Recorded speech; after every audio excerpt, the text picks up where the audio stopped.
अस्सलामुअलैकुम and a very good morning. जागो लाहौर में आप सबको खुश आमदीद कहते हैं। मैं हूं मुनीब आसिफ। मैं बिल्कुल ठीक ठाक हूँ। उम्मीद करती हूँ कि जनाब आप भी ठीक ठाक होंगे और आपका जो दिन है उसका आगाज़ बहुत अच्छे तरीके से हुआ होगा। और अगर नहीं भी हुआ तो आपने परेशान नहीं होना, क्योंकि हम आ चुके हैं और हम भी आपके दिन को खुशगवार बनाने की ज़रूर कोशिश करेंगे अपने प्रोग्राम के ज़रिए।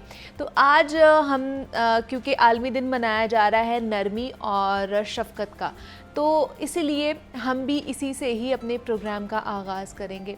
रहमदिली करना इंसान की सबसे बड़ी औसाफ में से एक है। ये ना सिर्फ इंसानियत की पहचान है बल्कि इंसान के आला और बरतर होने की भी निशानी होती है। और आज का ये जो आलमी दिन है ये हमें याद दिलाता है कि जनाब ज़िंदगी में हम जितना भी आगे बढ़ जाएं, कामयाब हो जाएं या मसरूफ़ हों, सबके साथ नरमी और मोहब्बत का मुज़ाहरा करना हमारी अव्वलीन तरजीह होनी चाहिए। कहते हैं कि नरमी की ज़ुबान सबसे ज़्यादा ताकतवर होती है और ये वो ख़जाना है जो ख़र्च करने से कम नहीं होता बल्कि बढ़ता है। और नरमी ऐसी ज़ुबान है जिसे बहरे भी सुन सकते हैं और अंधे भी देख सकते हैं। सादा अल्फाज में कहूँ तो जनाब मोहब्बत और नरमी ऐसी ताकत है जो दिलों को जीत लेती है। तो ज़रा सोचें कि जब हम किसी को मुस्कुरा कर किसी की तरफ देखते हैं, सलाम करते हैं या किसी का हाल पूछते हैं, तो सामने वाला जो शख्स है वो कैसा महसूस करता होगा? बहुत अच्छा महसूस करता होगा। ये छोटे छोटे जो कह ले के इशारे हैं ना, वो ये दूसरों को हमारी इज़्ज़त करने पर मजबूर कर देते हैं। ये जो हमारे छोटे छोटे अमल होते हैं, हम लाहौरी वैसे भी हमारी गर्मजोशी और मेहमान नवाज़ी की वजह से बहुत ज़्यादा दुनिया भर में मशहूर है।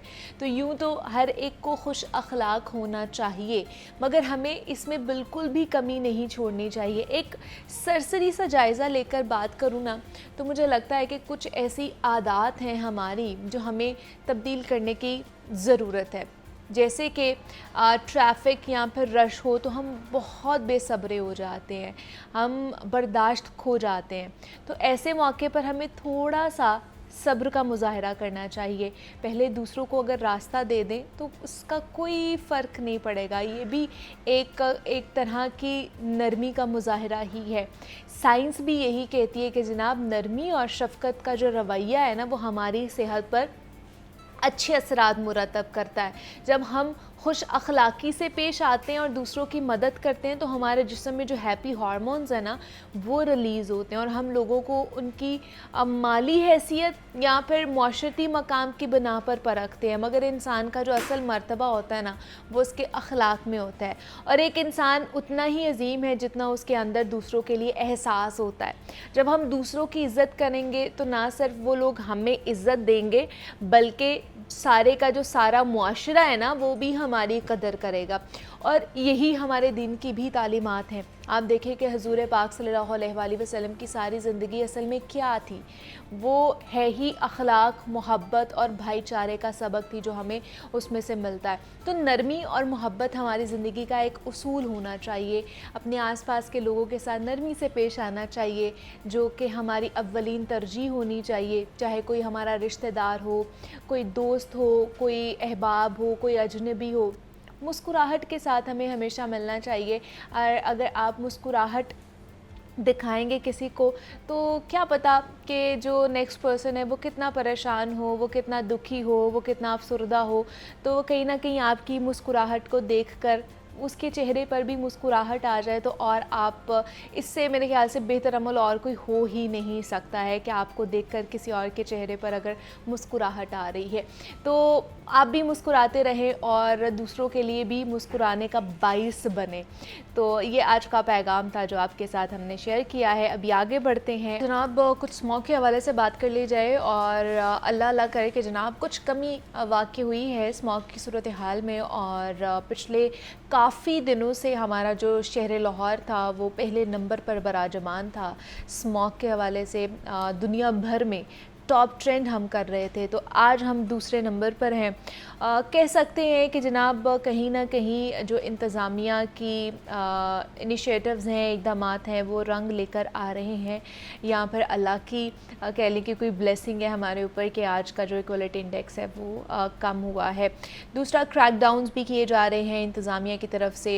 जितनी भी धुआं छोड़ती गाड़ियाँ हैं उनको पकड़ा जा रहा है, उनको बंद किया जा रहा है, उनके ख़िलाफ़ मुकदमा दर्ज किए जा रहे हैं। कल बताया जा रहा है कि जनाब रिकॉर्ड कार्रवाइयाँ की गई हैं ट्रैफिक पुलिस की तरफ से, और 24 घंटों में सिर्फ महज 63 लाख के जुर्माने किए गए हैं लाहौर शहर की अगर बात कर ली जाए तो। इसके अलावा क्या क्या सूरत हाल है, किस तरह इनको रोका जा रहा है गाड़ियों को, और मज़ीद क्या लाया अमल जो है वो अपनाया जाएगा, इस पर बात करनी है। नुमाइंदा लाहौर न्यूज़ ज़ैन अली ने हमें ज्वाइन किया है, उनसे बात करते हैं। ज़ैन, बताइएगा कल के हवाले से ख़ासतौर पर जो ट्रैफिक पुलिस कर रही है, क्रैकडाउन्स कार्रवाइयाँ कर रही है। कल तो बताया जा रहा है रिकॉर्ड कार्रवाइयाँ की गई हैं ट्रैफिक पुलिस की तरफ से।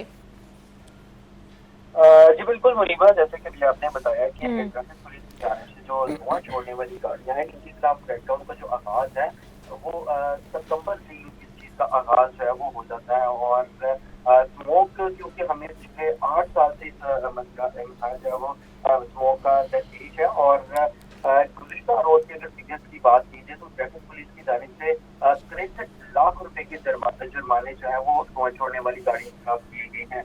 और हजारों की तादाद में जो गाड़ियां हैं उनके खिलाफ मुकदमात भी दर्ज किए गए हैं। अगर परसों का फिगर आपको बताना चलूँ तो उस वक्त 45 लाख रुपए के जुर्माने जो है वो किए गए हैं। और दिन ब दिन ये जो इस फिगर में इजाफा देखने में आ रहा है। ट्रैफिक पुलिस की जानिब से न सिर्फ सुबह के औकात बल्कि रात के औकात में भी जो है वो इन धुआं छोड़ने वाली गाड़ियों के खिलाफ जो है वो लाहौर के दाखिली और खारजी रास्तों पर टीमें जो है वो तैनात की जाती हैं, और इनके खिलाफ जो क्रैकडाउन है वो किया जाता है। और इसी किस्म की सूरत हर साल हमें ये चीज देखने में आती है, और शायद ये भी आप कह सकते हैं कि इन्हीं धुआं छोड़ने क्रैकडाउन के बायस जो है, क्योंकि हुकूमत के आदाद-ओ-शुमार के मुताबिक जो स्मोक की सबसे बड़ी वजह है वो धुआं छोड़ने वाली गाड़ियां हैं, जिनका धुआं छोड़ने में जो किरदार है वो 83% बनता है। ये हुकूमत के आदाद-ओ-शुमार के जो धुआं छोड़ने वाली गाड़ियां 83% इनके पास जो है वो स्मोक की सबब बनती है, जबकि 8% जो इंडस्ट्रीज है उनसे निकलने वाला धुआं है जिसके बाद की स्मोक जो है वो उनका बायस बनती है। ट्रैफिक पुलिस की जानिब से लाहौर के मुख्तलिफ मुकामात पर, जबकि सुबह के औकात में जो है वो खासतौर पर किनार रोड पर के मुख्तलिफ मुकामात पर जो है वो टीमें जो है वो तैनात की गई है ताकि जो धुआं छोड़ने वाली गाड़ियां हैं उनके खिलाफ क्रैकडाउन किया जा सके। और इसी क्रैकडाउन की इवज़ जो है वो हमें ये सूरत हाल में जो है वो बेहतरी देखने में आ रही है। कई रोज से गुज़िश्ता कई रोज से हमें जो स्मोक की सूरत हाल है, स्मोक का जो AQI इंडेक्स है लाहौर का वो 700 से अच्छा, ये भी बताया जा रहा है ज़ैन के पहले ये होता था कि थोड़ी सी नरमी बरती जाती थी कि अगर कोई धुआं छोड़ती गाड़ी को पकड़ा भी जा रहा है तो बहुत ज़्यादा स्ट्रिक्ट एक्शन नहीं लिया जाता था, उन्हें वार्निंग देकर छोड़ दिया जाता था। अब कह रहे हैं कि इस तरह का मामला नहीं होगा, अब मुकदमे भी होंगे और पकड़ा भी जाएगा और बंद भी किया जाएगा। तो क्या उन लोगों के खिलाफ FIRs दर्ज की जाएंगी, क्या मामला होगा सारा? मुनीबा, बिल्कुल ये जैसे कि मैंने आपको पहले भी बताया कि 8 साल से ये हमें सूरत हाल स्मोक की देखने में आ रही है, और गुज़िश्ता तकरीबन 4 से 5 सालों में ये धुआं छोड़ने वाली गाड़ियों के साथ क्रैकडाउन किया जा रहा है। इनकी सिर्फ चलान नहीं किए जा रहे बल्कि उसी के साथ साथ उनके खिलाफ मुकदमात भी पिछले कई सालों से हमें जो वो देखने में आ रहे हैं। तो ये सारी सूरत हाल थी ख़ासतौर पर स्मोक पर काबू पाने के हवाले से। अवेयरनेस भी रोज़ाना की बुनियाद पर हम भी आप तक पहुंचा रहे होते हैं कि आपने जनाब क्या करना है और क्या नहीं करना है, क्योंकि स्मोक की सूरत हाल आने वाले दिनों में मज़ीद बिगड़ती जाएगी अगर हम अपने रवैयों को ठीक नहीं करेंगे। और अगर रवैये यूँ ही रहेंगे तो फिर सख्त से सख्त जो है ना फ़ैसले भी लिए जाने चाहिए और फिर इक़दामात भी और सज़ाएँ भी होनी चाहिए अगर हम ख़ुद को ठीक करने की तरफ नहीं जा रहे। तो ज़ैन अली हमारे साथ मौजूद थे, हमें ट्रैफिक पुलिस की कार्रवाइयों के हवाले से हमें बता रहे थे। ज़ैन, आपका बेहद शुक्रिया। मज़ीद भी इसी वाले से बात कर लेते हैं क्योंकि कुछ ऐलानात भी और कुछ फ़ैसले लिए गए हैं स्मोक के तदारुक के हवाले से कि जनाब रात को जो है 8 बजे तमाम पे जितने भी रेस्टोरेंट्स हैं और दुकानें हैं उनको बंद कर दिया जाएगा। ख़ासतौर पर रेस्टोरेंट्स को जिनमें डाइन इन करने का भी कह लें उसके ऊपर पाबंदी लगा दी गई है। तो जो रेस्टोरेंट्स मालिकान हैं या एसोसिएशन है उनकी तरफ से क्या मौक़िफ़ इख्तियार किया गया है, क्या वो इसके इसके ऊपर बात करेंगे या इनकी बात मानेंगे, उस पर भी बात करेंगे। लेकिन उससे पहले जिस तरह महंगाई की सूरत हाल भी बिगड़ती जा रही है, जिस तरह स्मॉग की सूरत हाल बिगड़ती जा रही है, उस पर बात करनी है कि आज मार्केट की क्या सूरत हाल है। कुछ सब्जियों के हवाले से, कुछ चीज़ों के हवाले से मैंने आपके साथ अपडेट शेयर कर दिया था कि जो रेट लिस्ट है, जो डीसी रेट लिस्ट रोज़ाना की बुनियाद पर जो मुकर्रर किए जाते हैं कीमतें, वो तो मैंने आपके साथ शेयर की थी। लेकिन मार्केट में क्या सूरत हाल है, क्या उसके मुताबिक ही फ़रोख्त की जा रही हैं सब्जियां, इस पर बात कर लेते हैं। अब्दुल कादिर हमारे साथ मौजूद है, उनकी तरफ चलते हैं और उनसे जानते हैं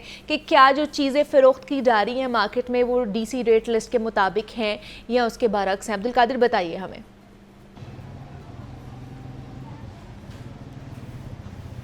जी बिल्कुल, डीसी की रेट लिस्ट जो है वो तो सिर्फ जो है जुर्मानों से बचने के लिए दुकानों पर जो है वेज़ा की जाती है, क्योंकि अगर मेयारी सब्जियों की बात की जाए या दर्जा अव्वल की सब्जियों, फलों, पोल्ट्री मसनूआत और दालों की बात की जाए तो वो तो सरकारी नरखनामों के बरक्स महंगी ही फ़रोख्त की जाती हैं। और हत्ता कि जो बड़े डिपार्टमेंटल स्टोर या सुपर स्टोर हैं वहाँ पर डीसी काउंटर ही अलग लगाया गया होता है, जिसके ऊपर डीसी की बाकायदा तौर पर जो है तहरीर किया होता है कि ये डीसी काउंटर यहाँ पर दालें और सब्जियाँ वगैरह जो मिल रही हैं वो डीसी रेट लिस्ट पर है। और जो दूसरी जो रैक्स होते हैं वहाँ पे अशिया महंगी होती हैं, क्योंकि जुर्माने जो हैं वो किए जाते हैं कि जी आपके पास रेट लिस्ट नहीं है, आपके पास डीसी की अशिया नहीं है, डिप्टी कमिश्नर के मुकर्रर करदा नरखों की।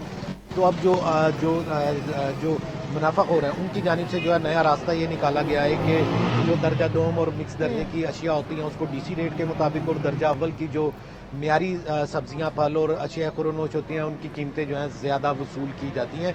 शहरी जो हैं वो भी इस टैक्टिक्स को समझ चुके हैं। अगर अच्छी सब्ज़ी लेनी है तो वो उसके दाम भी अच्छे देने होंगे, और यही वजह है कि मार्केट में जो महंगाई है वो मुसलसल बढ़ती जा रही है। और रोज़ाना की बुनियाद पर जो डिप्टी कमिश्नर और प्राइस कंट्रोल कमेटियां जो हैं वो भी अपनी रिपोर्ट जारी करती हैं कि इतने जुर्माने कर दिए गए, इतनी जो है वो FIRs कर दी गई और इतनों को गिरफ्तार कर लिया गया, क्योंकि ये तमाम FIR, जुर्माने और गिरफ्तारियां जो हैं खिलाफ वर्जी पर की जाती हैं। और इससे ये साबित होता है कि खिलाफ वर्जियां जो हैं वो मुसलसल जारी हैं। खिलाफ वर्जियां तो हो रही हैं, जुर्माने भी किए जाते हैं जिस तरह आप बता रहे हैं, लेकिन उसका कोई कह ले कि नज़र नहीं आ रहा। जो रिजल्ट है वो हमें फील्ड में नज़र नहीं आता, मार्केट में नज़र नहीं आता। फिर भी महंगाई बढ़ती जा रही है, अज़ खुद महंगाई, अज़ खुद कीमतें जो हैं वो लोगों की तरफ से मुकर्रर की जाती हैं, बढ़ाई जाती है।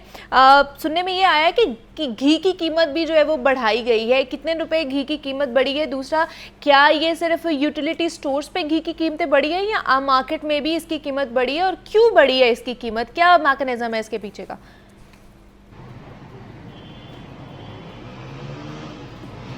आज बिल्कुल घी और कुकिंग ऑयल की कीमतों में इजाफे की बड़ी वजह जो बताई जा रही है वो हुकूमती हलकों की जानिब से भी यही कहा जा रहा है कि आलमी मंडी में जो सोयाबीन के जो कीमतें हैं वो बढ़ चुकी हैं, जिसकी वजह से अब वनस्पति मैन्युफैक्चरर्स की जानिब से जो है वो घी और कुकिंग ऑयल की कीमतों में इजाफा किया जा रहा है। और ये इजाफा जो है वो गैर मामूली है, क्योंकि दर्जा दोम या जो दर्जा सोम का घी है वो तकरीबन फ़ी किलो जो है 25 से 30 रुपए तक महंगा हो चुका है। और इसी तरह दर्जा अव्वल का जो है वो 40 से 45 और बाज़ ब्रांड जो है 50 से 60 रुपए तक भी महंगे किए जा चुके हैं फ़ी लीटर और फ़ी किलो तक।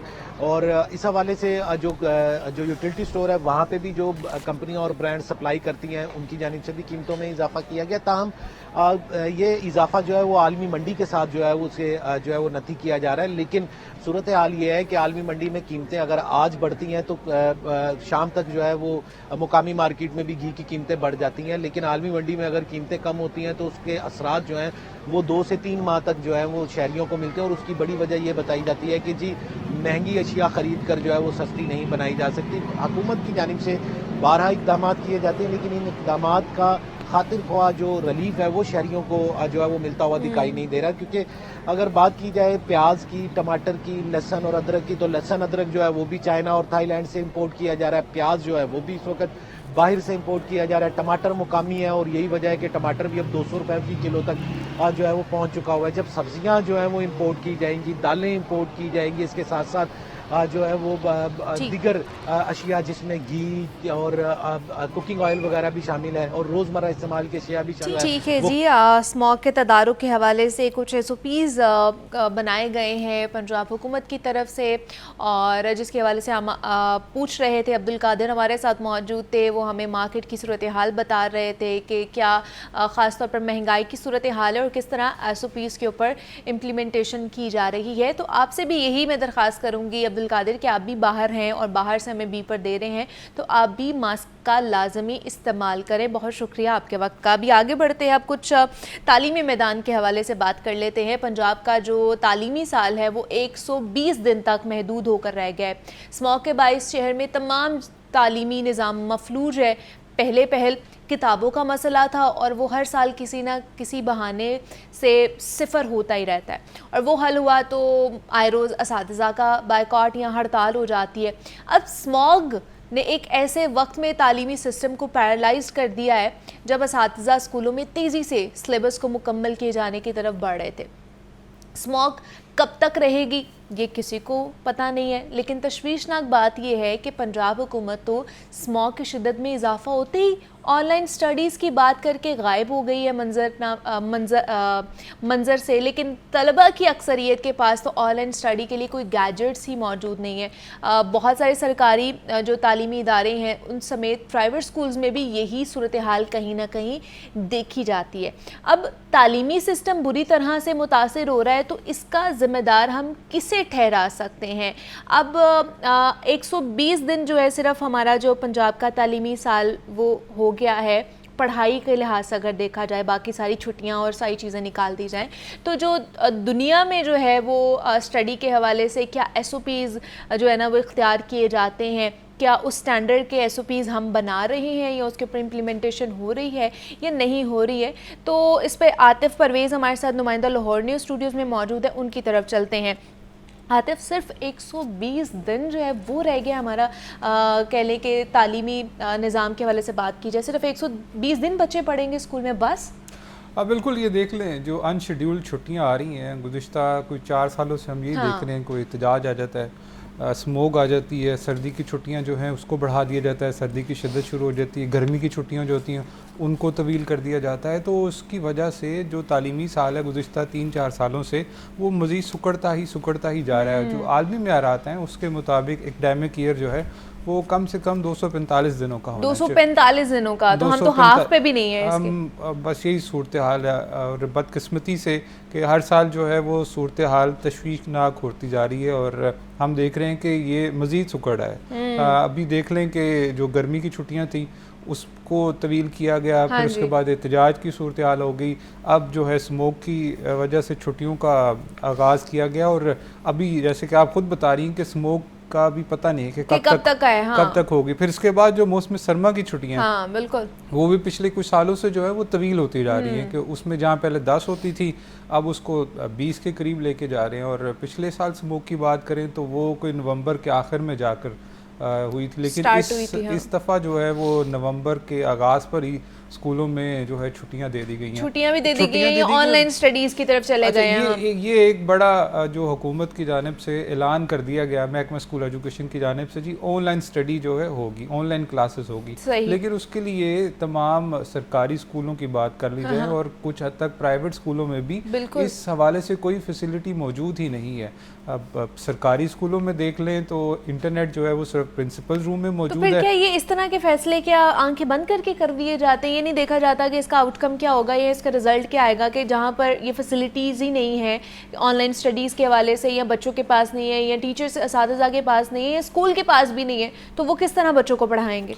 देखिए, ऐलान कर दिया जाता है, कह दिया जाता है कि ऑनलाइन क्लासेस होगी। अब ये फिनोमेना नया नहीं है, हम देख रहे हैं कि कोविड में भी जो तमाम स्टडीज जो है वो ऑनलाइन चली गई थी, ऑनलाइन क्लासेस। लेकिन उसके बाद जो बच्चों की जो सूरत हाल थी या नताइज थे वो कितने बुरे आए। देखिए, मैं ये बात कर रहा हूँ कि जो बात है कि बुनियाद ये है कि जब 4-5 साल पहले हम ऑनलाइन स्टडीज़ की तरफ चले गए थे तो महकमा स्कूल एजुकेशन को चाहिए था कि इंफ्रास्ट्रक्चर जो है वो डेवलप करता है, क्योंकि हमें जो है हर साल ऐसी ही सूरत हाल का सामना रहता है करना कि पड़ेगा, जब हाँ। क्लासेस को बंद करना पड़ता है और तलबा को ऑनलाइन क्लासेस पर जो है वो शिफ्ट किया जाता है। सही। लेकिन स्कूलों में इस तरह की कोई फैसिलिटीज़ है नहीं। प्रिंसिपल के कमरे में नेट है, अगर जो कंप्यूटर लैब्स हैं वो इस काबिल है ही नहीं कि हाँ। उन पर पूरे स्कूल को ऑनलाइन स्टडीज़ दी जाएँ। तो अब सिर्फ़ और सिर्फ ये कह दिया जाता है कि आप इतनी जो है ये मश्क है यहाँ से यहाँ तक पढ़ लें, लेकिन उसको समझाना किसने है? इतने पेजेस आप पढ़ लें, ये ग्रुप में बनाकर टीचर्स की जानिब से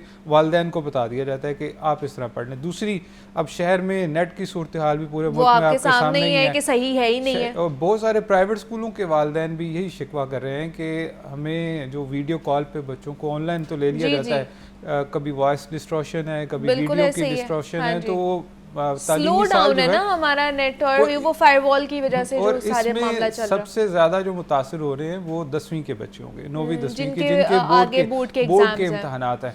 अब बोर्ड के इम्तहानात जो है वो भी पिछले साल अप्रैल में थे, इस साल जो होंगे वो 2025 मार्च में शेड्यूल्ड है। अच्छा, तो बच्चों की जो तैयारी है वो उस तरीके से नहीं हो पा रही। तो इस हवाले से प्राइवेट स्कूलों के जो टीचर्स हैं, इंतज़ामिया है, जो सरकारी स्कूलों के टीचर्स हैं, वो ये हुकूमत से मुतालबा कर रहे हैं कि कोई मुतबादिल हिकमत अमली निकाली जाए।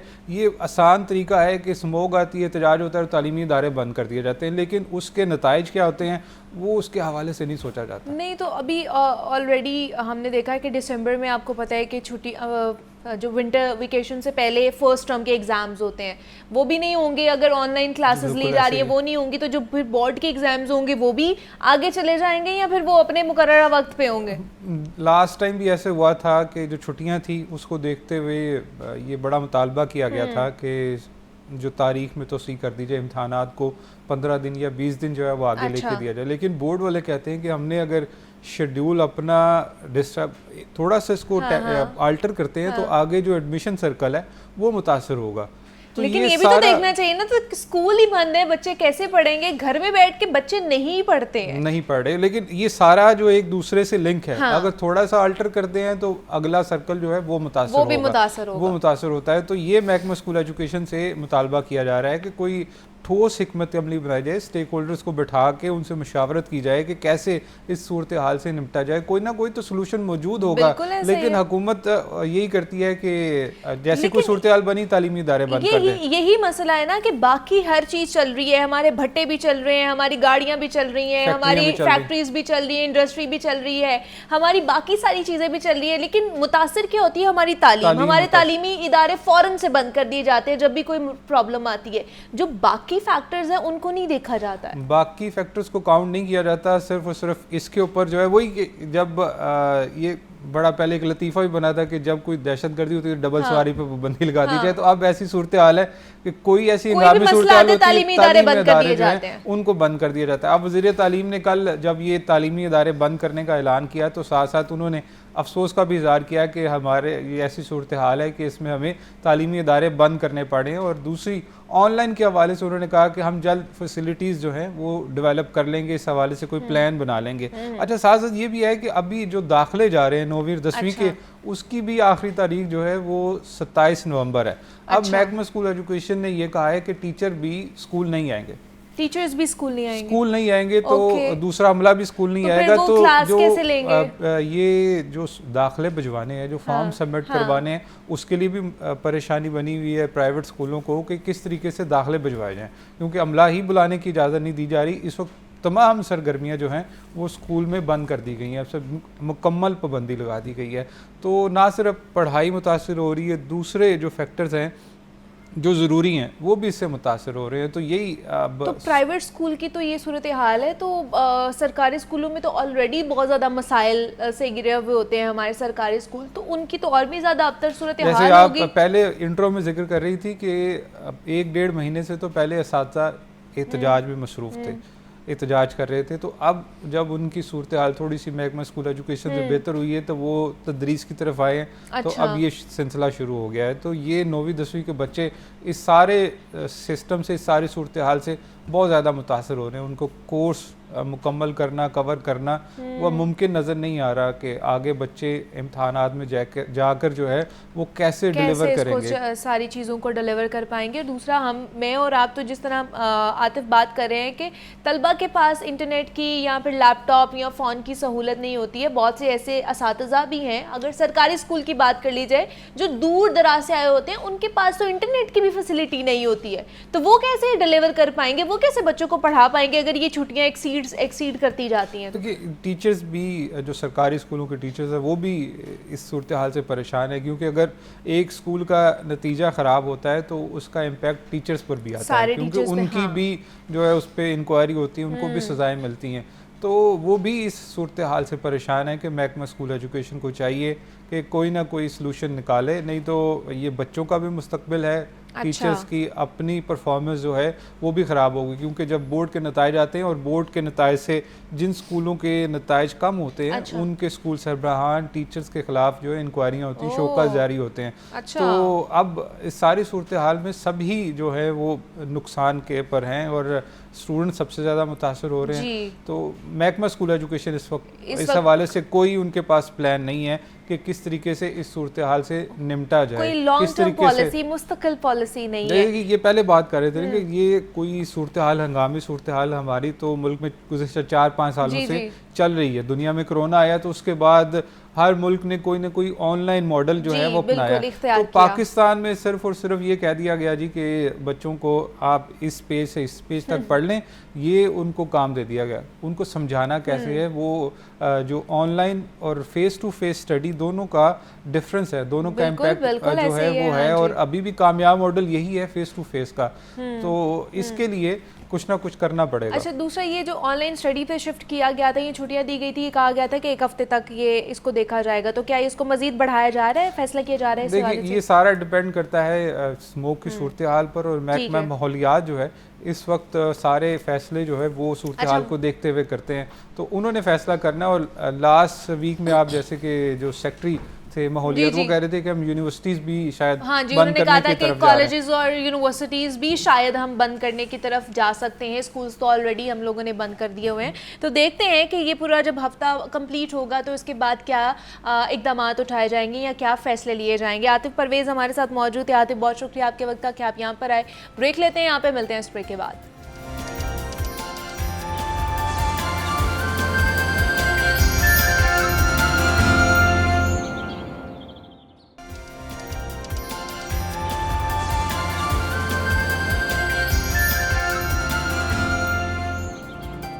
वेलकम बैक टू जागो लाहौर। जनाब, अब कुछ बात कर लेते हैं लोगों के हवाले से, ख़ासतौर पर शहरियों, लाहौर के बासियों के हवाले से, जो कि इस स्मॉग के नरगे में हैं और इसकी वजह से मुतासर होते जा रहे हैं।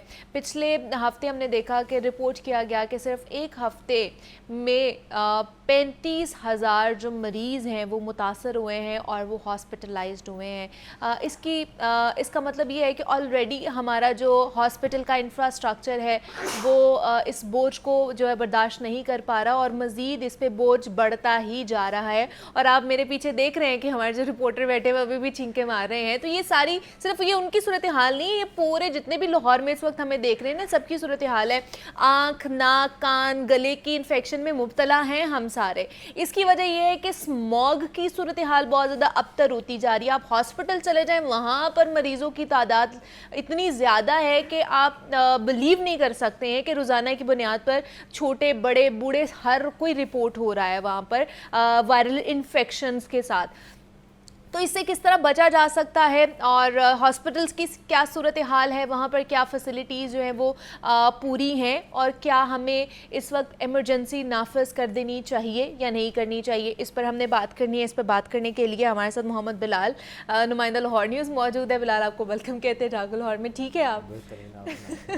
हमने आपकी छींकें सुन ली है, सबने बल्कि सुन ली है। तो ये सिर्फ आपकी सूरत हाल नहीं, पूरे लाहौरियों की ये सूरत हाल हुई हुई है कि जुकाम, बुखार, गला खराब, अब ये सारे मुब्तला हुए हुए हैं। तो उसके साथ साथ हमें जो अपडेट करेंगे कि सारी हॉस्पिटल की क्या सूरत हाल है, वहाँ पर क्या फैसिलिटीज़ पूरी है या नहीं है, और क्या हमारे ऊपर बर्डन पड़ रहा है हमारे हॉस्पिटल्स के ऊपर, क्योंकि तादाद जो है वो मरीज़ों की बढ़ती जा रही है। प्रोफेसर डॉक्टर अशरफ ज़िया हमारे साथ मौजूद है, professor of critical care and ICU हैं। और डॉक्टर साहब आपको वेलकम कहते हैं जागो लोहार में। आप ठीक हैं? आप तो तरोताज़ा लग रहे हैं हमें। थैंक यू वेरी मच, अल्लाह का करम है। डॉक्टर है ना, तो वो अपनी सेहत का ख्याल रखते हैं, ये अच्छी बात है। तो डॉक्टर साहब क्या सूरत हाल है हॉस्पिटल्स की, क्या सूरत हाल है खास तौर पर स्मॉग की वजह से लोग किन किन इन्फेक्शंस में मुब्तला हो रहे हैं और वहाँ पर रिपोर्ट कर रहे हैं? जी थैंक यू वेरी मच। सबसे पहले तो मैं शुक्रिया अदा करूँगा कि आपने मुझे इनवाइट किया यहाँ पे इस प्रोग्राम में। स्मोक अभी जो सूरत हाल बन रही है, it's some sort of emergency. Okay, अगर हम इसको कंपेयर करते हैं ना, तो कोविड में आपको याद होगा जी, जी। हमने लॉकडाउन भी किया था, एमरजेंसी नाफज हो गई थी और उस टाइम इट वाज एक पैनिक सिचुएशन क्रिएट हो गई थी। जो नंबर ऑफ पेशेंट्स हैं रेस्पिरेटरी ट्रैक इन्फेक्शंस के और बाकी जो प्रॉब्लम है निमोनिया के पेशेंट आ रहे हैं, उनकी तादाद बहुत ज़्यादा है। और अगर मैं ये कहूँ कि ये कोविड से ज़्यादा नंबर ऑफ पेशेंट्स हैं और अच्छा। ख़तरनाक है, तो इसमें कोई मुबालगा आराई नहीं होगी। कोविड से भी ज्यादा की सिचुएशन जो है वो उससे खराब हो ज़्यादा रही है। खतरनाक सूरत हाल है कि ओके। हर दूसरा पेशेंट जो है, जो बंदा है, उसको सांस की बीमारियों और उसके बाद उसको ये नज़ला ज़ुकाम तो एक आम रूटीन में तकरीबन हर बंदे को ही है। हाँ, अगर जो अभी इंडेक्स है एयर क्वालिटी का, अगर आप बाहर निकलते हैं आपको आंखों में जलन महसूस होगी, बिल्कुल। सांस लेने में दुश्वारी होगी बिल्कुल ऐसे ही है। आपको। और ख़ास तौर पर वो पेशेंट जो पहले ऑलरेडी कंप्रोमाइज़ हैं, जिनको थोड़ी सी प्रॉब्लम है, कोई सांस की, दमा की या COPD या कोई ऐसा इशू है, वो काफ़ी ज़्यादा इसका शिकार हो रहे हैं, बहुत ज़्यादा प्रॉब्लम हो रही है। मैंने जो अभी रिसेंटली जो पिछले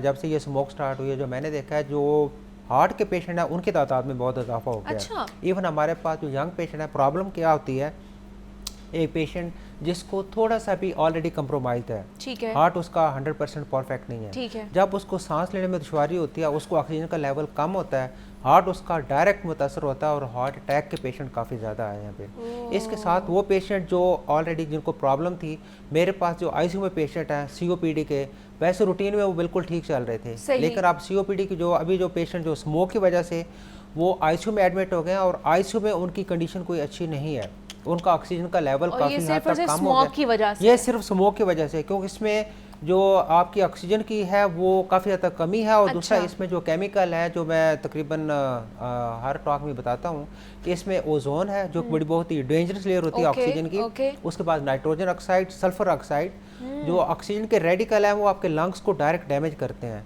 सल्फर ऑक्साइड, नाइट्रोजन ऑक्साइड, ये आपके फेफड़ों को डायरेक्ट मुतासर करते हैं। अगर आपकी आइज़ को ये टच करते हैं तो आइज़ में कंजक्टिवाइटिस, जो सुर्खी शुरू हो जाती है, उसमें पानी बहना शुरू हो जाता है। और वो लोग जिनको पहले को थोड़ी सी प्रॉब्लम हो, ख़ासतौर पर जिन लोगों ने सर्जरी करवाई है, लेंस लगवाया है, उनके लिए काफ़ी ख़तरनाक है। तो ये सारी सूरत हाल, अगर जो मरीज़ जिनको पहले कुछ शुगर है या थोड़ी सी इम्यूनिटी कम है, उनके लिए काफ़ी ज़्यादा प्रॉब्लम है। हॉस्पिटल तकरीबन चौक हो चुके हैं। और उस टाइम जो प्रॉब्लम ये है कि जब ये पेशेंट इस तादाद में ज़्यादा आते हैं, किसी एक मरीज ने इन्फेक्शन जब कैच की हो तो वो आगे बाकियों को भी ट्रांसमिट होती लगा जाती है, बाकियों को भी होती है। बिल्कुल ऐसे ही है। हमने काफ़ी इसमें अवेयरनेस वॉक भी की हैं, टॉक भी की हैं कि लोगों में थोड़ा सा ये चीज़, अब जिस तरह से जो शिद्दत हो रही है इसकी, अगर हम ये कहेंगे जी सब लोग कारोबार छोड़ के घरों में बैठ जाएं तो शायद ये भी प्रैक्टिकली पॉसिबल नहीं है। लेकिन इससे बचने के लिए जो एक सूरत हाल अगर जो बनती है कि अगर कोई आपको बहुत ही कोई ज़रूरी सफ़र ना हो तो एहतियात करें, मास्क अगर लगाते हैं वो लगा के रखें, ठीक है, आप गर्म पानी का इस्तेमाल करें, अपने आप को हाइड्रेट रखें। ओके, चलिए इस पे भी बात करेंगे कि इम्यूनिटी बढ़ाने के लिए हमें क्या करना चाहिए, किस तरह की चीज़ें, डाइट और सप्लीमेंट्स का भी जिस तरह हम बात कर रहे थे कि वो किस तरह इंटेक कर सकते हैं। ज़रा मैं बिलाल की तरफ जाती हूँ। बिलाल, आप ही ने रिपोर्ट किया था कि पिछले एक हफ्ते में 35,000 से ज़्यादा जो मरीज़ हैं वो रिपोर्ट हुए थे। ये तो पिछले हफ्ते की बात है। आज के जो 3 दिन है उसमें आपकी क्या रिपोर्ट है, कितने मरीज़ जो है वो दाखिल हो चुके हैं लाहौर शहर में के हॉस्पिटल्स में? देखें मुनीबा, मैंने एक बड़ी आह भरी है, सांस भरी है। हाँ। देखें इसमें वो जो रिपोर्ट थी मैंने की थी वो तो एक हफ्ते की थी, लाहौर के 5 सरकारी हॉस्पिटल्स थे। तो हाँ। ये तकरीबन अब स्मोक को लाहौर में फैले हुए तकरीबन 1 माह होने वाला है। और 1 माह के अंदर जो रफली एक महकमा सेहत के कुछ जो लोग हैं उन्होंने भी अंदाज़ा लगाया, हमने भी लगाया कि तकरीबन 20 लाख से ज़ायद जो लोग हैं ये इससे डायरेक्ट मुतासर हो चुके हैं, जो कि रिपोर्ट हो रहे हैं। 20 लाख से ज़ायद लोग। तो मेरा ख्याल है ये जितने 20 लाख से भी ज़ायद हैं, ये उसकी वजह ये है कि इस वक्त तकरीबन 2.25 करोड़ का शहर लाहौर आबादी का घर जो है ये बन चुका है। और यूनिसेफ के रिपोर्ट के मुताबिक 1.10 करोड़ बच्चे जो बच्चे हैं उनका भी इफेक्ट होने का खदशा जाहिर किया जा रहा है इस मौके के हवाले से। और ये सिर्फ पंजाब के हैं बच्चे जी। उनमें ये कहा ये जा रहा है कि एक तो बड़े तो है ही हैं, खासकर छोटे बच्चों के अंदर इस वजह से हैं कि वो बच्चे चूँकि इनके इम्यूनिटी लेवल कम होता है और इनमें से खासकर वो बच्चे जो कि ऑलरेडी एक तो इम्यूनो कम्प्रोमाइज्ड हैं, जिनकी इम्यूनिटी थोड़ी सी कम है, दूसरी जो कोमॉर्बिड पेशेंट है जिनको मतलब किसी को लंग्स के इशू है, किसी को हार्ट का इशू है, किसी को नमूनिया है। तो जो माहिरीन है वो ये कह रहे हैं कि ये जो अमवात का जो सिलसिला है ना, ये सिर्फ स्मोक से इफ़ेक्ट नहीं बल्कि आइंदा आने वाले दिनों में सर्दियों में तो ये अमवात का सिलसिला 2 से 3 गुना बढ़ सकता है। तो ये इतनी ख़तरनाक है चूँकि ये आहिस्ता आहिस्ता प्रिवेल कर रही है, अंदर जा रही है, तो इसके इफ़ेक्ट करने में भी कोई 2 से 3 हफ्ते जो हैं लगते हैं। तो इस वजह से ये बहुत ख़तरनाक है छोटे बच्चों के लिए और बीमार अफराद के लिए। और ये देख लेना कि आप कितनी एक महीने में हम कोई 3-4 दफ़ा तो मिल रहे हैं और वो एक महीने से ये स्मॉग ने इतना हमें ख़राब किया हुआ है कि वो फ्लू गला ख़राब सही ही नहीं हो रहा है। इसे हमारी नहीं सूरत हाल, सारे शहरी जितने भी हैं वो सारे यही शिकायत करते हैं। देखिए मुनीबा उसमें ये वो चीज़ें हैं कि हम वो लोग हैं, हमें पता है जी हमें फ्लू होना है तो हमने ये खा लेना, हम किसी डॉक्टर के पास अमूमन नहीं जाते। एक्सपोजर भी ज़्यादा ना, बाहर जाके काम भी करना है। बिल्कुल। तो ये हम जो रिपोर्ट करते हैं पेशेंट्स जी वो होते हैं जो स्मोक की वजह से ज़्यादा इफेक्ट कर जाते हैं, जिनकी तबीयत ज़्यादा ख़राब हो जाती है या जिनको सांस में दुश्वारी ज़्यादा हो जाती है, बुखार साथ हो जाता है, चेस्ट इन्फेक्शन इतनी हो जाती है कि उनसे बोला नहीं जाता या गले के अंदर ज़ख़म बन जाते हैं। तो ये सारी सूरत हाल इस वक्त आँखों की अलहदा है, जल्दी अमराज की अलहदा है, डेंगू अलहदा से चल रहा है, चिकनगुनिया अलहदा से है, इस वजह से डिफ्थीरिया इस वक्त ये वायरल सीजनल जो बीमारियाँ तकरीबन 10 से ज़ायद इस वक्त जो वायरल बीमारियां हैं इस वक्त फैली हुई हैं। कोई एक इस वक्त सिर्फ स्मोक नहीं है, स्मोक तो इफेक्ट कर रहा है ना हमें बच्चों में नमूनिया, chest infection, viral infection, flu, नज़ला, ज़ुकाम, बुखार, मलेरिया, डेंगू इस वक्त हमारे लदा से वो चमड़ा हुआ है हमें, तो वो जान नहीं छोड़ा। तो इसके अलावा भी बेशतर जो बीमारियाँ हैं वो इस वक्त फैली हुई हैं, जिसकी वजह से इस वक्त हर घर के अंदर आलमोस्ट अगर छोटा बच्चा है तो वो काउं कर रहा है, बड़ा है तो वो भी बीमार है, जो जवान बंदे हैं जो बेचारे बाहर जा रहे हैं अपने काम काज के लिए वो अलहदा से शदीद बीमार है। तो हॉस्पिटल्स के अंदर सूरत हाल तो बहुत ज़्यादा, जिसने डॉक्टर साहब ने कहा कि आलमोस्ट चोक हो रहा है। आप बेड पे जाएं तो 3-3 एक बेड पे 3-3 पेशेंट्स हैं कम अज़ कम इमरजेंसी में। बड़े अस्पतालों की मैं बात कर रहा हूँ, ऑलमोस्ट तो बेड मिल ही नहीं रहे। तो इनकार क्या करें, तो किसी को सीटों पे बिठा रहे हैं, किसी को चेयर्स पे भी बिठा रहे हैं। अब हम कुछ चीज़ें इस वजह से भी रिपोर्टिंग करते हैं, चले कोई पेशेंट को इनकार तो नहीं ना कर रहे, कहीं ना कहीं उनका ट्रीटमेंट तो कर रहे हैं ना, तो उसको गवर्नमेंट भी कहते हैं चलिए हम गवर्नमेंट सेक्टर में जो आता है हम किसी को रिफ्यूज़ नहीं करते। लेकिन इस वक्त जो डेंगू के वार्ड थे, जो दीगर वार्ड थे, सब भर चुके हैं। अच्छा, दूसरा अगर कुछ क्रोनिक डिजीज़ जिन लोगों को लाहक है, जैसे अगर हार्ट के पेशेंट हैं फॉर एग्जांपल और उनका सिर्फ जो दिल है वो 30 से 40% काम कर रहा है, तो उनके लिए ये जो सिचुएशन है, ये स्मॉग की सूरत हाल है, वो कितनी ख़तरनाक साबित हो सकती है? वो मैंने पहले बताया ना कि 30 से 40% जो है ना वो तो काफ़ी लो लेवल पे आ जाता है। हमारा जो ऐसे बोलते हैं हम इजेक्शन फ्रैक्शन, जो हमारे हार्ट का एक लेवल जो एक नॉर्मल हार्ट होता है ना, वो होता है 65+। 65% जो ब्लड आता है उसने इजेक्ट करना है एक नॉर्मल हार्ट ने। अगर उससे लेवल कम होता है ना तो हार्ट में ऑक्सीजन की सप्लाई कंप्रोमाइज होती है रूटीन में ही। लेट्स से हम कहते हैं कि 40 पे तो पेशेंट आपका क्रिटिकल होता है, हम कहते हैं 50% पे भी आपका हार्ट बॉर्डर लाइन पे है कि काम कर रहा है, रेस्ट पे ठीक है, नॉर्मल एयर में आपको वो इतनी प्रॉब्लम नहीं हो रही। जब आप स्मोक को एक्सपोज होते हैं, स्मोक में ऑब्वियसली ऑक्सीजन का लेवल बहुत कम है, जब वो लेवल आपके लंग्स आगे ट्रांसफ़र नहीं करते हार्ट पे, हार्ट की सप्लाई ऑक्सीजन की बहुत कम हो जाती है। इस वजह से हार्ट की जो शिद्दत है बीमारियों की वो बढ़ जाती है। कोई सेम वाइज जो पेशेंट आपके जिनको पहले ऑलरेडी कोई प्रॉब्लम चल रही है, कोई एस्थमा की कुछ, अभी मेरे पास जो आईसीयू में पेशेंट है COPD के, वो पेशेंट बिल्कुल ठीक थे, सही चल रहे थे। आप थोड़ी सी प्रॉब्लम हुई, एक्सपोजर हुई, उसके बाद वो क्रिटिकल हालत में आ गए और अब मेरे पास आईसीयू में मौजूद हैं। अब ऐसे पेशेंट को खुदा न खास्ता अगर हमें कोई वेंटिलेटर की तरफ डालना पड़ा है तो ये पेशेंट रिकवर नहीं होते, उनके लंग्स कंप्रोमाइज़ हो चुके थे, वो प्रॉब्लम में हो जा चुके थे पहले ऑलरेडी। तो ये सारी सूरत हाल है। ये सूरत हाल जितनी हम बता रहे हैं उससे ज़्यादा संगीन है, उससे ज़्यादा संगीन है और it's some sort of emergency, जिसको मैं कहता हूँ कि it's more serious than Covid. उस टाइम हमने किया कि जो N95 मास्क, जो आप रूटीन में मास्क पहनते हैं, मेजॉरिटी लोगों को मैं देखा कि मास्क नीचे होता है, वो जो नाक के नीचे के सांस आप ले रहे हैं, मास्क मुंह के साथ तो आप सांस नहीं ले रहे कोई।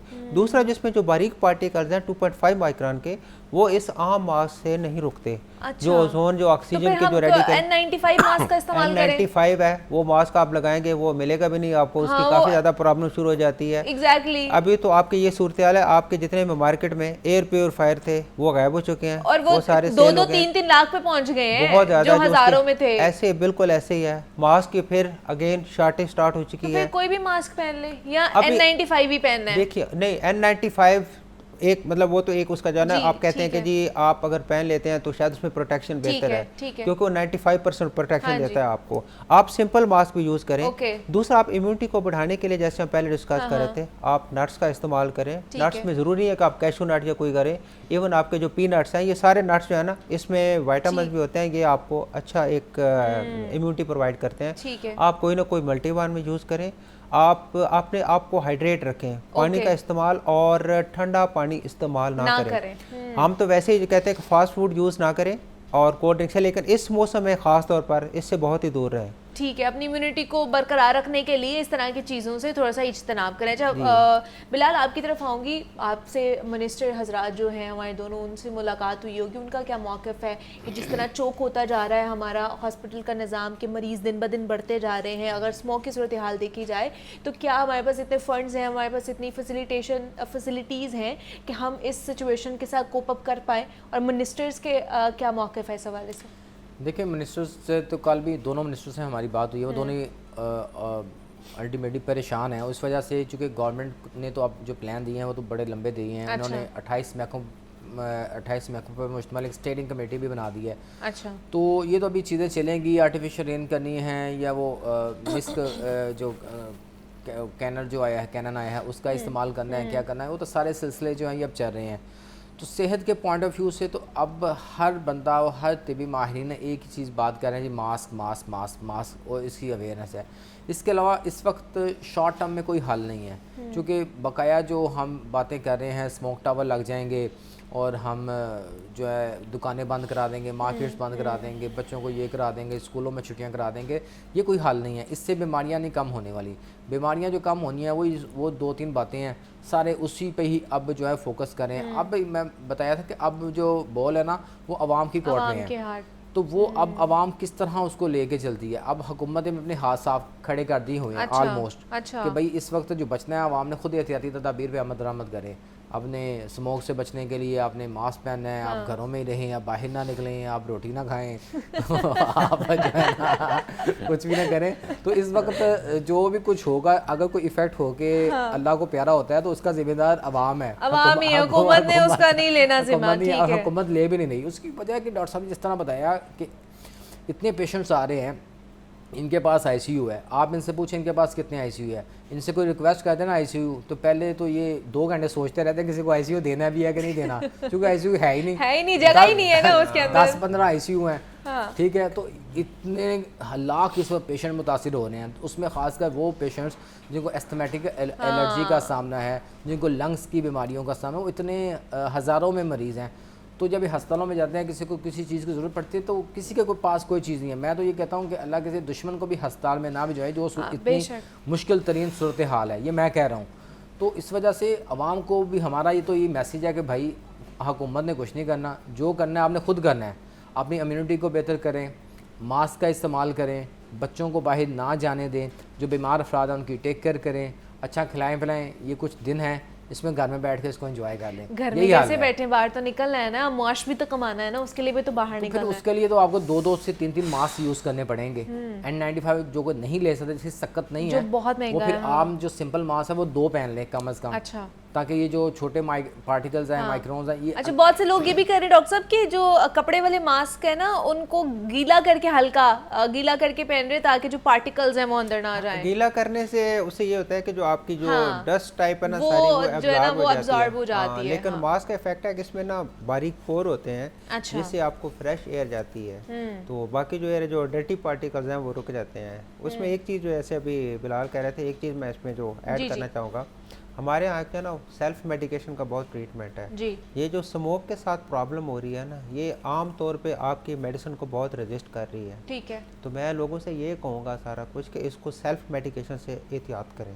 ओके। आप जो मेडिसिन कर रहे हैं वो सम टाइम आपके लिए बहुत डेंजरस है, और अगर आप अनक्वालिफाइड डॉक्टर के पास जाते हैं वो आपको स्टेरॉइड यूज नहीं तो करवाते क्या हैं। करें, ये फटाफट इसका जवाब दें, क्योंकि ये स्मोक की वजह से सर में दर्द, आंखों में दर्द, गला खराब, फ्लू है, तो फिर कोई ना कोई पैनाडॉल तो खानी है ना हमने, कोई सर की दर्द से निजात हासिल करने के लिए दवाई तो खानी है। हमारे असल में एक प्रॉब्लम ये है कि जब भी अगर आपको थोड़ी सी छींक भी आती है ना, हाँ। आप कहीं पे जाते हैं किसी क्लिनिक पे, वो सबसे पहले आपको एंटीबायोटिक और स्टेरॉइड देते हैं। ठीक है, तो आप वो इसमें नहीं उसका खानी है। कोई ठीक अमल है। दखल नहीं है, इससे आपकी प्रॉब्लम होती है, इम्यूनिटी आपकी कम हो जाती है और प्रॉब्लम आपकी वर्सन हो जाती है। ठीक है। इस चीज़ से आपने एहतियात करना है। ठीक है, पैनाडॉल खा सकते हैं। पैराडॉल खा सकते हैं अगर आपको बहुत ज़्यादा अगर आपकी कंडीशन ख़राब है फिर आप खा सकते हैं, अदरवाइज आप जो घरेलू टोटके होते हैं, कहवाजात का इस्तेमाल या बाकी चीज़ों का इस्तेमाल करके वो ज़्यादा बेहतर है कि वो आपकी सिचुएशन को बेहतर कर सकती हैं। हमारे साथ डॉक्टर अशरफ ज़िया हमारे साथ मौजूद है। डॉक्टर साहब बहुत शुक्रिया आपके वक्त कि आप यहाँ पर आए। मोहम्मद बिलाल ने भी हमें ज्वाइन किया था। बिलाल आपका भी बेहद शुक्रिया। यहाँ पे एक ब्रेक लेते हैं, मिलते हैं इस ब्रेक के बाद।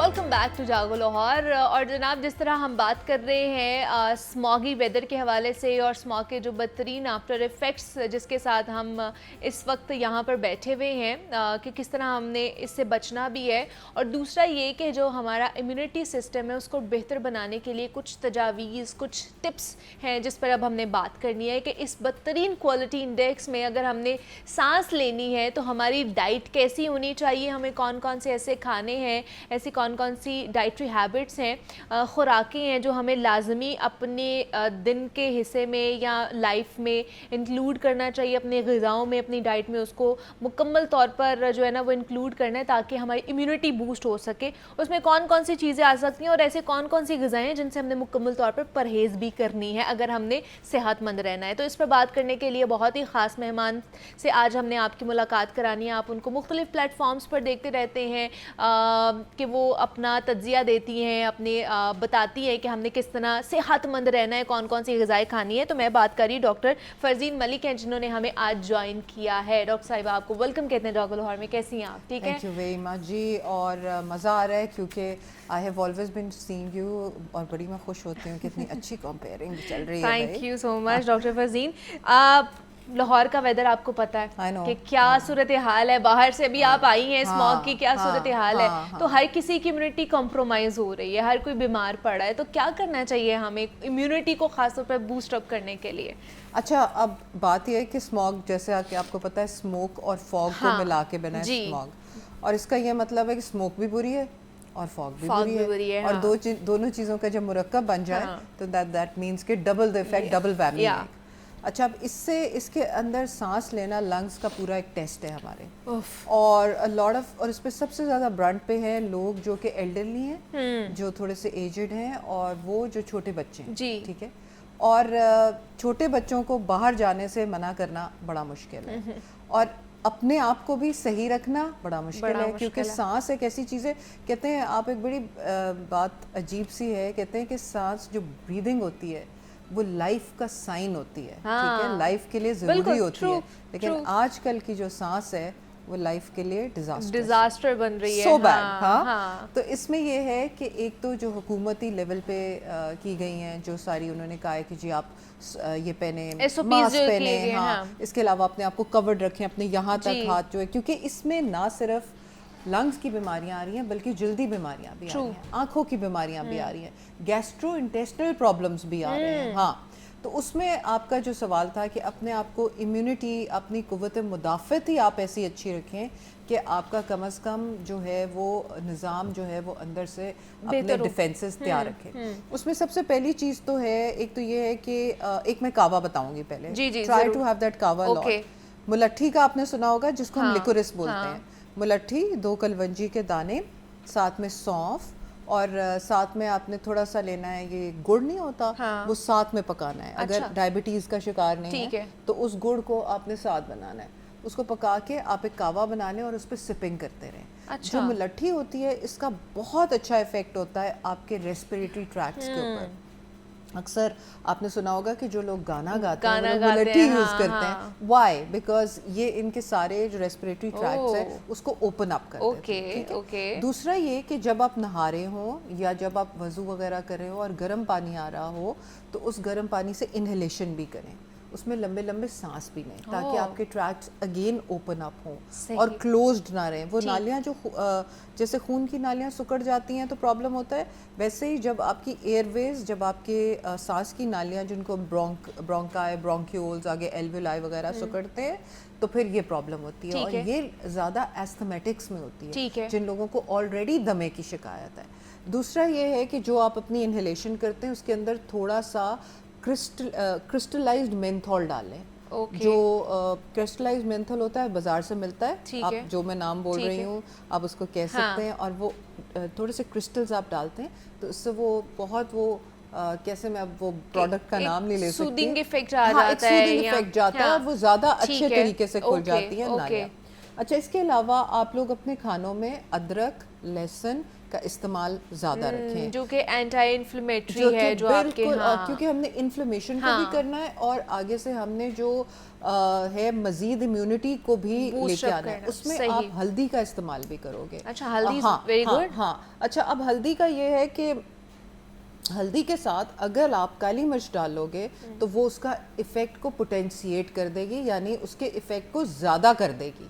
अब ये दोनों चीजें तो कहीं ना कहीं हमारे खानों में यूज हो रही होती है, तो वो क्या इनफ है? नहीं, जो खानों में हम यूज है वो इनफ है, वो अलग से खानी है। आई थिंक अलहदा से एक तो ये है कि जो मैंने कावा बताया उसमें आप जिंजर ऐड कर लें, ठीक है, और जो आप वैसे खाना खाते हैं उसके ऊपर भी थोड़ा सा क्यूमन यानी कि थोड़ी सी हल्दी जो है वो छिड़क लें, या गोल्डन मिल्क पिएं। गोल्डन मिल्क होता है वो golden milk, gold milk. Golden milk इसलिए कहते हैं क्योंकि इसके अंदर ना सिर्फ हमारे नानियाँ दादियाँ करती थी तो उस वक्त हम बेचारे बड़े चिल प्रोग्राम में होते थे। अब जो वेस्ट है इसको बहुत एक्सप्लोर कर रहा है कि आप रात को दूध लें थोड़ा सा गर्म और हल्दी मिला के उसके अंदर हल्दी मिलाएं 2 चुटकियाँ और उसके साथ काली मिर्च ऊपर डालें। अच्छा। और अगर आप थोड़ा सा हनी डालना चाह रहे हैं तो डालें। अब हनी भी बहुत इम्पोर्टेंट है, अगर आप हनी वैसे नहीं ले सकते तो उसको जैसे जो लोग डायबिटिक्स हैं वो अपने खाने के साथ जो पानी पीते हैं उसमें 2-3 कतरे हनी के डाल लें। 2-3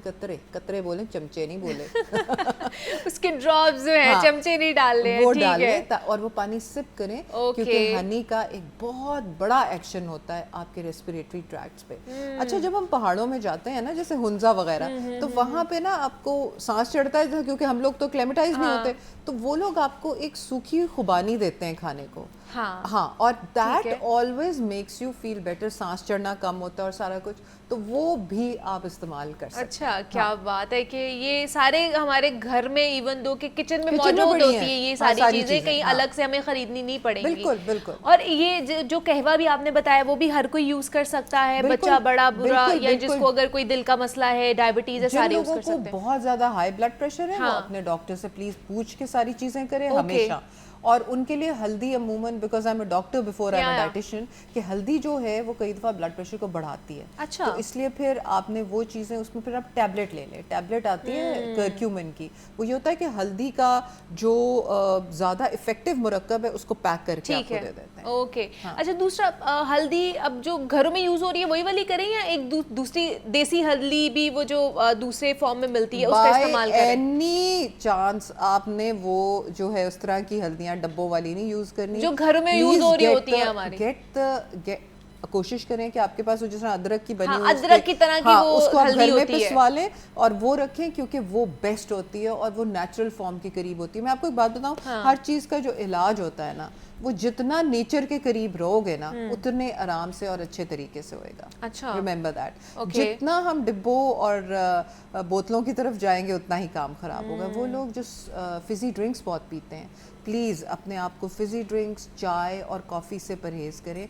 जैसे मैंने आपको कावा बताया वो लें, वो पिएं, हाँ, और पानी से अपने आप को हाइड्रेटेड रहें ताकि आपकी जो हाइड्रेशन स्टेटस है वो ना ख़राब हो। अच्छा, दूसरा डॉक्टर फरजीन, सर्दियाँ भी आ रही हैं, पानी का इंटेक थोड़ा सा हमारा कम हो जाता है, तो क्या सिर्फ हमने पानी ही पीना है या जो बाकी लिक्विड्स हम ले रहे होते हैं in the form of juices, soup कुछ और भी, तो क्या वो भी लिक्विड की फॉर्म में ही आता है या पानी की फॉर्म में, हाइड्रेशन में आ जाता है? जूसेस जो है अपने घर के निकले हुए हैं प्लीज, पहली बात। और दूसरी बात ये कि सूप्स का बहुत आपने अच्छी बात की, सूप्स का इस्तेमाल कर सकते हैं, बल्कि सूप निकालते वक्त आप काली मिर्च उसमें वो डालते हैं, अदरक वगैरह, तो वो पकने देते हैं। अच्छा, इस पे हम बोन ब्रॉथ पे बात करेंगे। बोन ब्रॉथ ये है कि आप मटन की हड्डियां ले लें और उनमें से वो निकाल, जूस कह रही हूँ, उनमें से सूप निकालें यखनी निकालें, हाँ यखनी बनाएं, और उसको बोन ब्रॉथ बोलते हैं, जो 6 घंटे पकती है, 6 से 7 घंटे आपने उसको, जिसको कहते हैं बहुत कम सी आग पे रखना है, and let it simmer, let it cook, let it get all the juices out. वो बच्चों के लिए भी बहुत अच्छी है, बड़ों के लिए बहुत अच्छी है।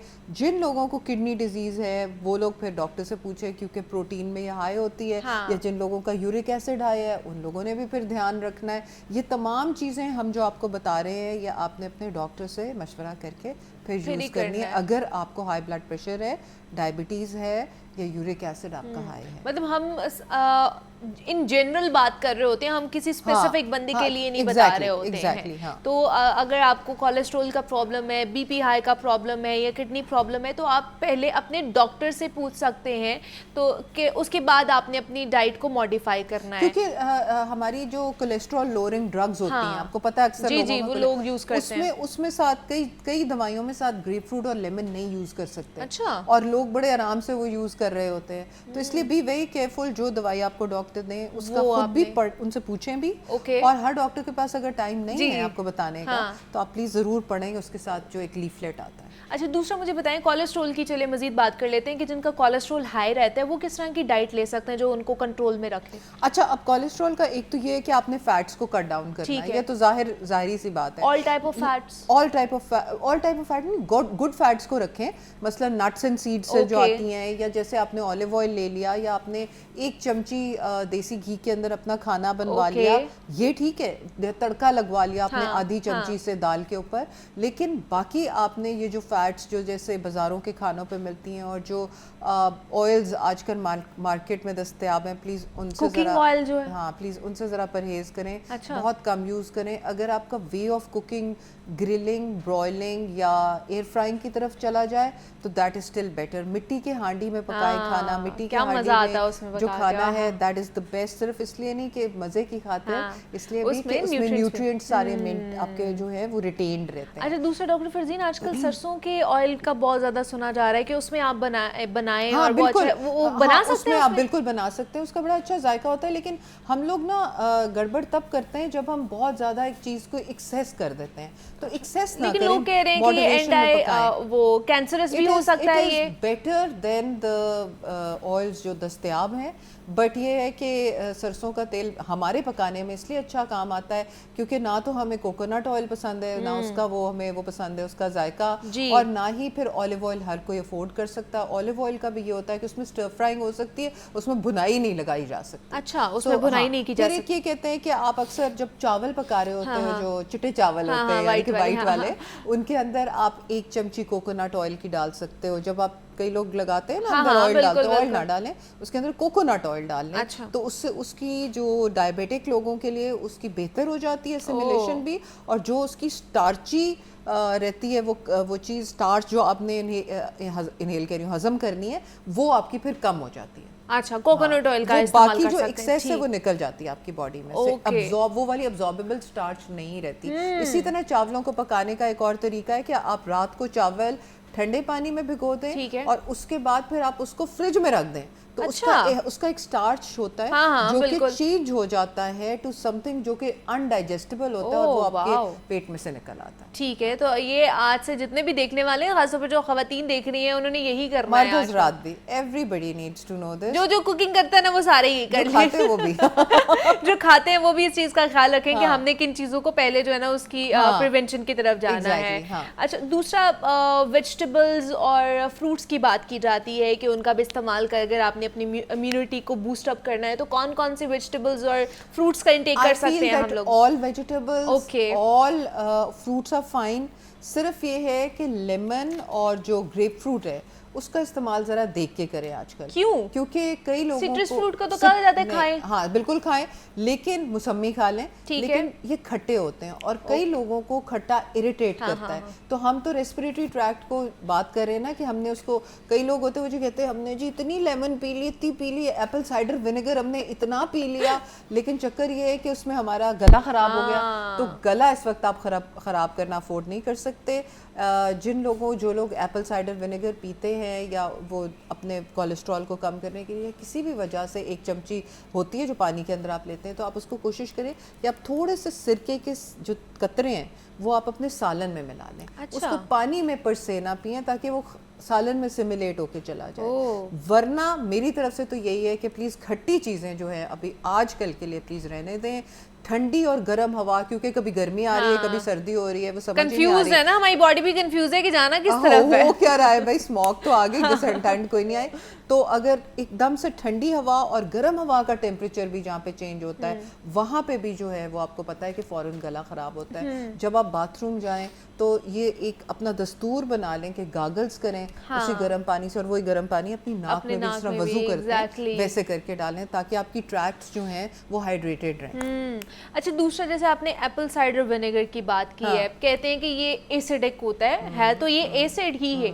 तो बहुत से लोग इसको वेट लॉस के लिए भी यूज करते हैं, सुबह उठ के गर्म पानी के अंदर इसको मिला के पीते हैं। तो क्या ये पीना चाहिए? इज इट गुड और not? It is good for some people, then everybody differs. Okay, it's good for some people, but for some people it gives you acidity. For some people आपका गला खराब हो जाता है। तो इसलिए अगर आपको आपकी बॉडी, हमेशा अपनी बॉडी की आवाज़ सुनना सीखिए। ठीक है। क्योंकि हम लोग ये करते हैं कि हमारी जो बॉडी है उसमें से उस आवाज़ को ही नहीं सुनते। मतलब वो बेचारी ये फोन करके तो नहीं कहेगी हेलो भाईजान आज मैंने ना वो पिया था लीमू का जूस, तो मेरा जो है वो खराब हो गया गला। तो that means your body is telling you कि प्लीज स्टॉप इट। यही इसी तरह दालचीनी का कावा हम अक्सर लोगों को बताते हैं वेट लॉस के लिए, but to some people it doesn't suit. और उनको गर्मी फील होती है एकदम से, या स्किन के ऊपर कुछ निकल आता है, तो उस पर प्लीज उस वक्त ना उस चीज को ज्यादा इस्तेमाल ना करें और अपना टेस्ट ना लें बॉडी का और उसको तर्क कर दीजिए। ऐसी चीज कोई भी नहीं करनी है कि जिसका कह लें कि इन लॉन्ग रन आपको जो है नुकसान उठाना पड़ सके आपकी बॉडी को। बिल्कुल बिल्कुल। और अपनी स्किन को प्रोटेक्टेड रखिए विद SPF अच्छे जो आ रहे हैं, जो है वो एंटी सन, बाहर अव्वल तो जाए ना, लेकिन आपको पता है कि घर के अंदर भी लगाना चाहिए अच्छा जो है सनस्क्रीन, क्योंकि आप चूल्हे के आगे जा रहे हैं ना, उसकी भी वो रेज पड़ रही है, चूल्हे के आगे जा रहे हैं। और स्मॉग आपने देखा होगा कि आजकल घर में कोई अजीब बादलई किस्म का मरी बना हुआ है, तो वो सारी स्मॉग आपके घर के अंदर भी आ रहे हैं। People who can invest in air purifiers वो एयर प्योरीफायर्स में करें।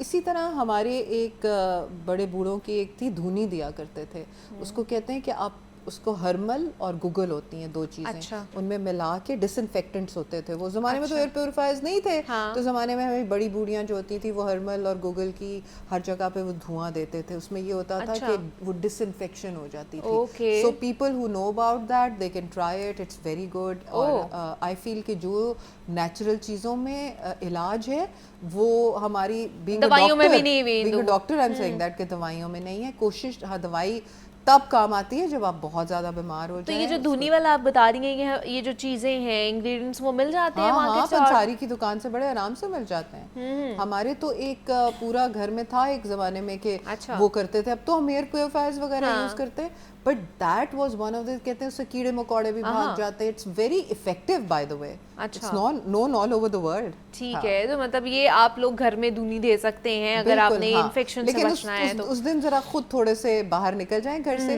क्योंकि उसकी थोड़ी सी एक स्टेंच होती है, तो प्रॉब्ली वो आपके रेस्पिरेटरी ट्रैक्ट को खराब ना करे।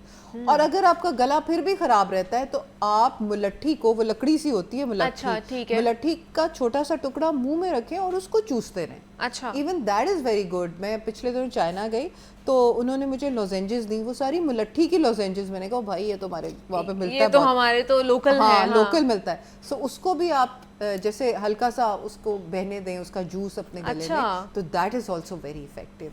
खांसी के लिए आप तूत स्याह यूज करें, कॉफ सिरप्स यूज करें, इनहेलेशंस लें, और खांसी के लिए अमूमन हनी के अंदर अगर आप काली मिर्च थोड़ी सी पीस के मिला लें और उसको रात को सोने से पहले लास्ट थिंग अपने मुंह में रख के हल्का सा उसको अंदर जाने दें, जैसे लॉजेंजेस हम कर रहे हैं, तो वो बहुत अच्छी है। उसके बाद गर्म पानी, खास तौर पर बच्चों का ये इन्फेक्शन और गला खराब और चेस्ट इन्फेक्शन हो जाता है, निमोनिया हो जाता है, तो उनके लिए भी अच्छा है, उनके लिए बहुत अच्छी है ये चीज़। बट अगेन निमोनिया हो जाता है या कुछ होता है, आस्क द डॉक्टर फर्स्ट कि क्या हम ये चीज़ें दे सकते हैं साथ के नहीं। ठीक है।